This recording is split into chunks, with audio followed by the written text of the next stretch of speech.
Il existe de nombreuses théories sur la chute de l'Empire romain, et j'ai réalisé 2 vidéos sur cette chaîne présentant un total de 23 raisons pour lesquelles Rome est tombée.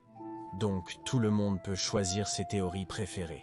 Mais il y a certaines personnes qui prétendent que Rome n'est en réalité jamais tombée. Attendez, quoi? Comment est-ce possible? N'avons-nous pas discuté dans les vidéos précédentes que Rome est tombée, non seulement la ville, mais tout l'Empire, et que cette chute a été assez brutale? Comment alors certaines personnes peuvent-elles faire une telle affirmation? Eh bien, explorons cette idée fascinante que Rome n'est en réalité jamais tombée.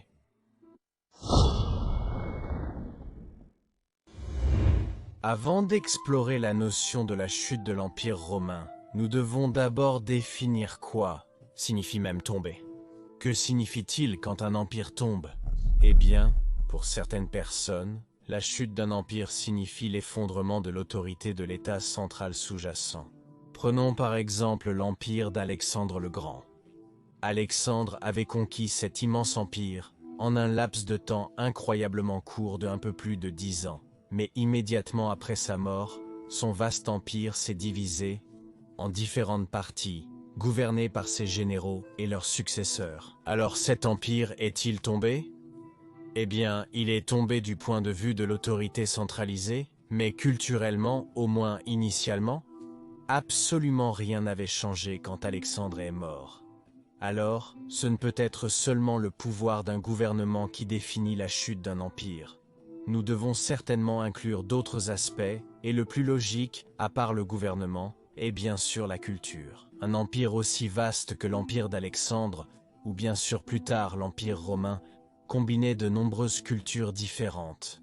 Et dans le cas de l'empire romain, qui durerait beaucoup plus longtemps que l'empire d'Alexandre, les cultures dans l'empire romain sur une période de plusieurs siècles ont été lentement assimilées par la culture romaine.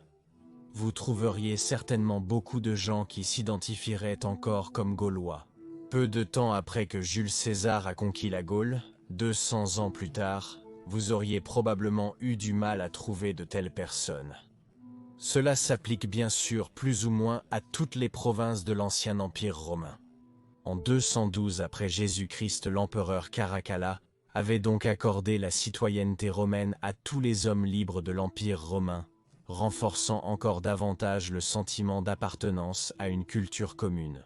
Que voulons-nous dire lorsque nous disons que l'Empire romain d'Occident est tombé en 476 après Jésus-Christ? Bien sûr, nous avons déjà démenti l'idée que l'Empire est tombé cette année-là.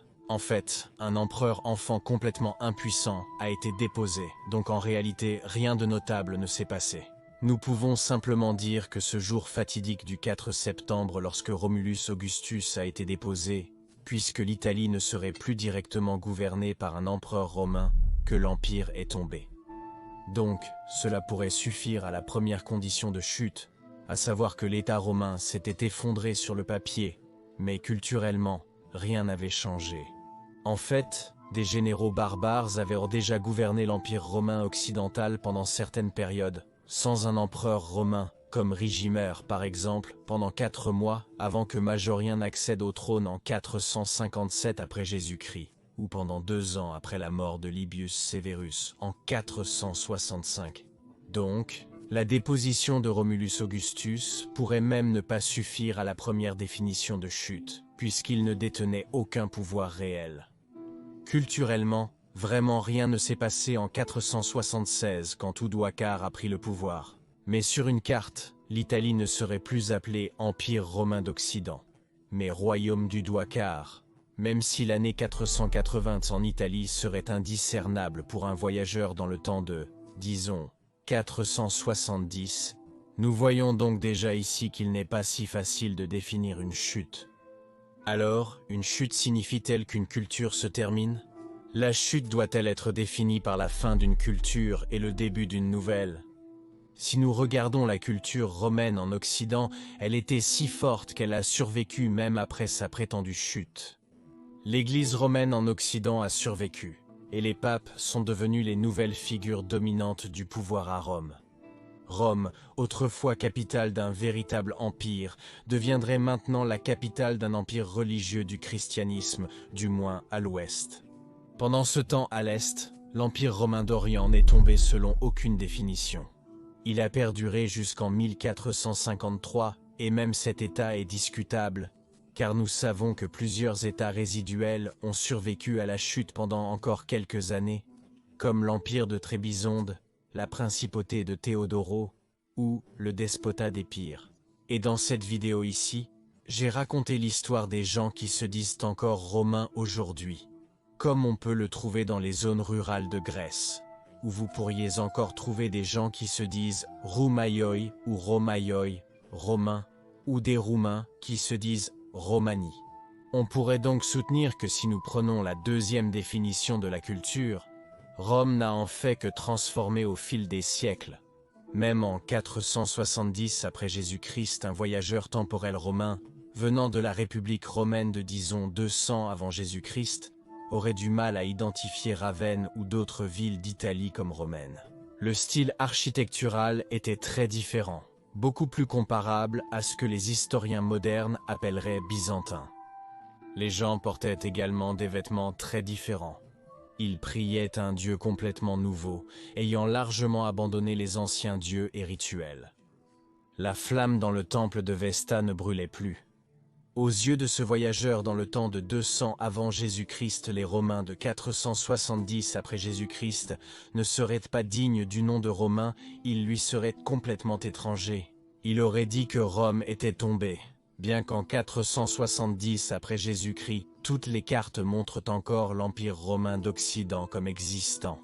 Lorsque l'Occident a été conquis par les royaumes germaniques, nous aurions eu de nombreux rois germaniques essayant d'imiter les coutumes des anciens empereurs romains. Théodoric résidait même souvent dans le palais des Césars sur le mont Palatin à Rome, comme les anciens empereurs, perpétuant les traditions et coutumes romaines et frappant des pièces dignes des anciens empereurs romains. Et en 800 après Jésus-Christ, Charlemagne revendiquerait le titre de nouvel empereur romain. À l'Est, les habitants de l'Empire romain d'Orient, par exemple en 1200 après JC, s'identifient bien sûr comme des Romains, Romaioi.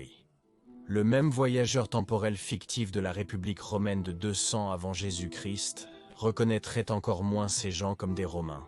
Pour lui, ces gens étaient encore moins romains que ceux qu'il avait rencontrés auparavant en 470 après Jésus-Christ à l'ouest, dans notre expérience de pensée fictive. Mais sur les cartes, on dessinerait clairement l'Empire romain d'Orient, souvent appelé Empire byzantin, une terminologie que je n'aime pas d'ailleurs. Et vous ne m'entendrez pas souvent le dire, et j'expliquerai pourquoi dans une vidéo séparée. Ainsi, vous trouveriez ce tardif empire romain d'Orient avec des frontières parfaites, marquant l'étendue de cet empire romain continu, le même empire que celui du temps d'Auguste. Nous voyons donc que même culturellement, il est vraiment difficile de définir la romanité ou l'empire romain. L'Empire romain d'Occident au 5e siècle après Jésus-Christ était déjà culturellement très différent de la République romaine, mais l'Empire romain d'Orient vers 1000 après Jésus-Christ, ou plus tard, était bien sûr encore plus méconnaissable en tant que romain pour les anciens Romains de l'époque de la République romaine. Selon ce voyageur temporel fictif de 200 avant Jésus-Christ, Rome aurait probablement déjà chuté en 395 après Jésus-Christ, lorsque Théodose a aboli les anciens rites païens. Par conséquent, nous voyons à quel point il est difficile de définir ce que signifie même la chute.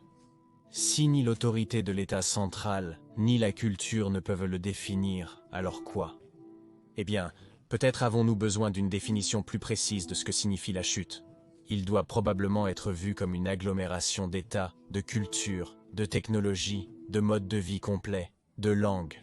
Essentiellement l'ensemble de ce qui définissait la vie dans l'Empire romain selon cette définition, nous pourrions dire que l'Empire romain est tombé à l'ouest, vers 500 après Jésus-Christ, dans certaines parties plus tôt, dans certaines parties plus tard.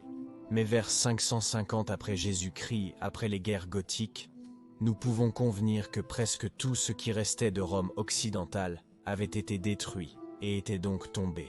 Et par là, nous entendons l'ancien mode de vie romain, la culture, l'architecture, la monnaie, les institutions, le savoir, la technologie, les anciens rites, tout ce qui constituait la civilisation romaine.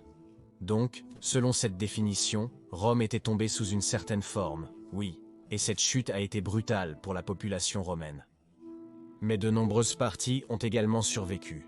La langue romaine était toujours parlée après cette chute, et se transformerait lentement en italien, espagnol, français, roumain ou portugais, pour nommer les plus parlés. L'institution de l'Église catholique romaine survit encore à ce jour, ayant toujours son siège à Rome. À l'Est, l'Église romaine orientale survit toujours en tant qu'Église chrétienne orthodoxe grecque. Des inventions romaines telles que d'énormes réseaux routiers et commerciaux. Une architecture classique gréco-romaine que l'on retrouve dans d'innombrables villes modernes, par exemple même Washington DC, une ville qui a été construite très largement sur la base de l'architecture romaine, des techniques d'ingénierie et de construction romaine, du béton romain, des stades même construits sur le modèle du Colisée, l'arc étant toujours la meilleure façon de construire des ponts, la plupart de nos mois étant toujours d'origine romaine et portant des noms romains, notre calendrier remontant toujours aux réformes introduites par Jules César lui-même, nous vivons toujours dans des immeubles d'appartements qui pourraient être confondus avec des insulae.